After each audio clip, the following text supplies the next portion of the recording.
Hi everybody. Today I'm going to talk about my vision of the chakra. It sounds so profound, but the way I see the chakra and their constantly evolution, if you will, and how they evolve in our life is that, as we're growing up, and for those of us who are into the spiritual stuff, we've always seen these chakra charts. Do you know what I mean? Like on the wall, they'll be like, we'll see this man's, symbol, and there's the red and all of these colors, the 7 colors basically of the common chakra colors.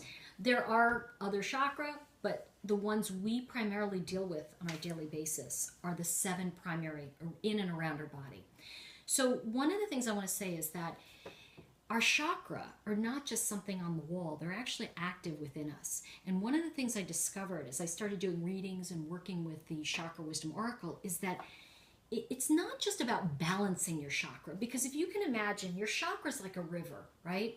So it's never fast all the time or slow all the time. It has slow parts and fast parts, and it's moving.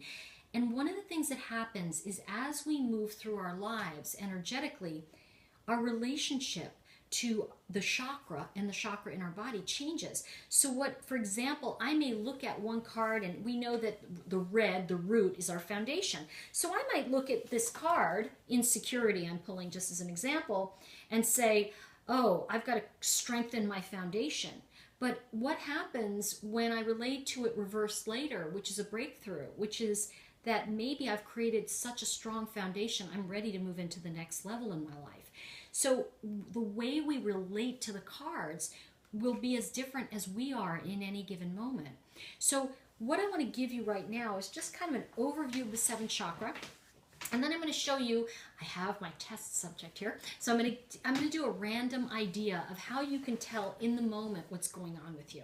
So let's start by saying that the red chakra in the Chakra Wisdom Oracle, it's really all about your base, where you're growing your roots from. Are your roots strong, or are your roots just going right here, drinking from the same water it's always drunk from, right?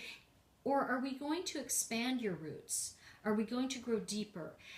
How high up you build is directly related to how deep you go with the foundation.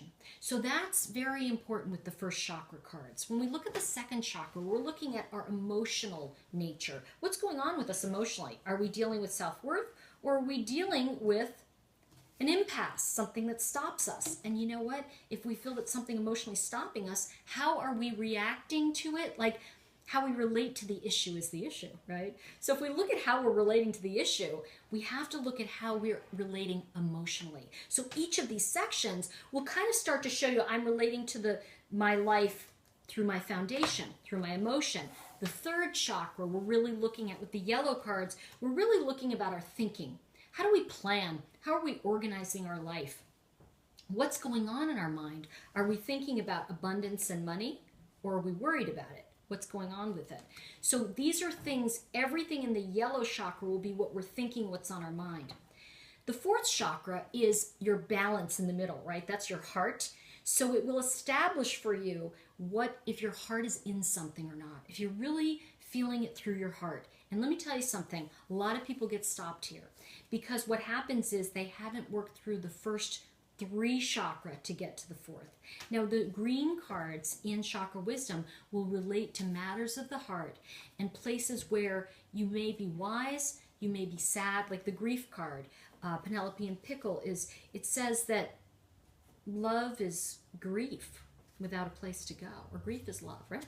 Grief is love without, thank you. Grief is love without a place to go. So what happens is each of these will strongly relate to how you're relating in your life right now, especially around matters of the heart and love. The blue cards become important because you're only going to really create what your heart is in. So let's say you're in grief right now. Well, what you're communicating, you ever notice when you talk to people who are going through grief, that what happens is they're so pure, and you go, wow, you look great, and they go, gosh, I feel terrible. But it's because there's no walls up. There's nothing preventing their communication from you. And the blue cards are very powerful because they show us how we are relating, how we're communicating. Very important in terms of our throat chakra and what we're communicating. Because I got to tell you something, it's your inner reality reflects your outer reality. Have you ever found somebody like you know, I was just talking to somebody about this the other day. Good looking guy, you know, and you talk to him and he is just so angry, or he's just so vacant, or, you know, and you go, you know, and you walk away. Or even in a room, you'll see all these cool people, and there's certain people you just don't want to talk to.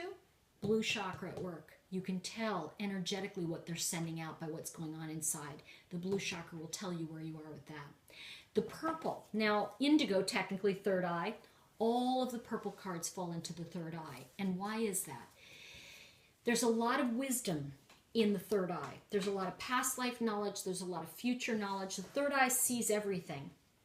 But also that means that that's where you have kept your family of origin issues. When I do multi-generational healing, the purple cards become very important because it's your sixth sense. It's the way you respond to things.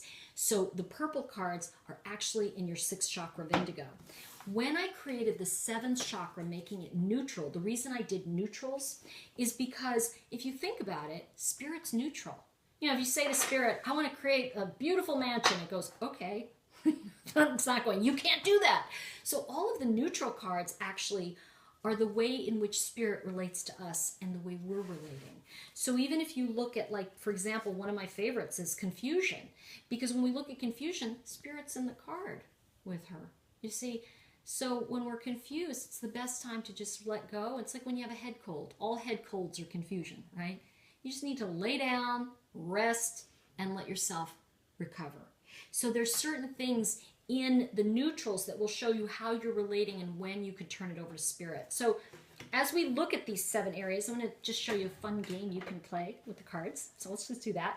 So one of the things you'll want to do, and I've got my Miss X with me again today. So what I'm going to do is just to see, I'm going to see what's going on in your world. We're going to do a very simple game. I'm going to ask you just to center yourself and just ask for the wisdom of spirit right now, something you need to know. And just as a blank slate, can you pick a number for me, 1 to 7? 4. Okay. And she's picked 4. So from 4, can you pick a number from 1 to 7? 6. 6. And the way I'm doing this is she picked 4. It's the first one, so it's the 4th chakra. So we know something's going on around her heart. She's probably got some issues around that right now. Issues, right? But what I want to say about that is you can go through the book and see the 6th card, or like I did, I just shuffle them, okay? And I'm just going to pick the 6th card for her. So it'll be 1, 2, 3, 4, 5, 6. Growth. And growth tells me that this is really about her expressing herself. Very important. And growth, by the way, is really sometimes you got to stand up for things and make your voice known. Maybe it's the donut incident. I don't know. She talked about someone this morning eating her last donut. So mad. She was so mad about that. But what I'm saying is that it's not the donut. But I think what this is about, if we look at growth, it's really in the middle. And this can change for you at any given moment. Our green heart chakra is really about what's going on in our heart, what's around love with that. And one of the things I would say to you with growth is that there's probably some growing pains around choosing people in your life, making the right decisions around you, and she's laughing, and bringing those people into your life and coming out, if you will. In the card, Grass admits he's gay, okay? And he comes out to his friend and says, oh no, we can fix that. And it's like, no, I don't want you to fix me. I'm good, you know? And the thing about it is, like, knowing who you are in your heart will really guide you in the direction you're going. So that's really what's up for you. If we really look very truthfully, Grass in the fable knows who he is. And this is about you and your heart knowing who you are. Does that make sense? Mm-hmm. All right. So that's just one fun game we can play. You'll be seeing some more coming from me. And I look forward to connecting with you further down the road. Have a great day.